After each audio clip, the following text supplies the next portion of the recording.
carbohydrate insulin model of obesity, the underlying theory that ketogenic diets have some sort of metabolic advantage has been experimentally falsified. The keto diet's proponents' own studies showed the exact opposite. Ketogenic diets actually put you at a metabolic disadvantage and slow the loss of body fat. How much does fat loss slow down on a low-carb diet?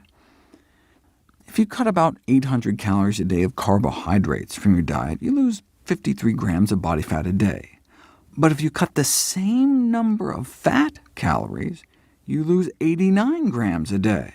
Same number of calories, but 9 pats of butter worth of extra fat melting off your body every day on a low-fat diet, compared to the low-carb diet.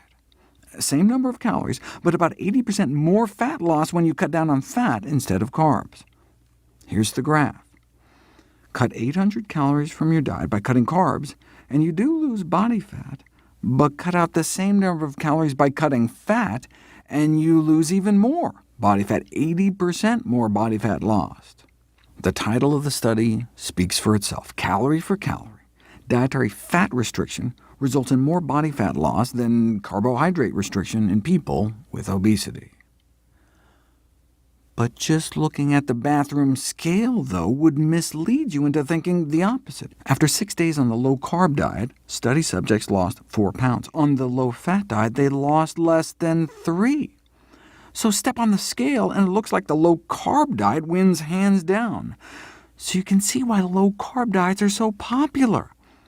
But what was happening inside their bodies tells the real story. The low-carb group was losing mostly lean mass, water and protein. This loss of water weight helps explain why low-carb diets have been such cash cows for publishers over the last 150 years. That's their secret. As one weight loss expert noted, rapid water loss is the $33 billion diet gimmick. When you eat carbohydrates, your body bulks your muscles up with glycogen for quick energy. Eat a high-carbohydrate diet for 3 days, and you may add about 3 pounds of muscle mass onto your arms and legs. Those glycogen stores drain away, though, on a low-carb diet and pull water out with it. And the ketones also need to be flushed out of the kidneys, pulling out even more water. On the scale, that can manifest as 4 more pounds coming off within 10 days, but that all can be accounted for in water loss. The bottom line, keto diets just don't hold water. But the thrill of seeing the pounds come off so quickly on the scale keeps many coming back. When the diet fails, the dieters often blame themselves. But the intoxication of that initial rapid weight loss may tempt them back, like getting drunk again after forgetting how terrible the last hangover was. This has been dubbed the false hope syndrome. The diet industry thrives off a repeat customer, something low-carb diets were built for, given that rapid initial water loss.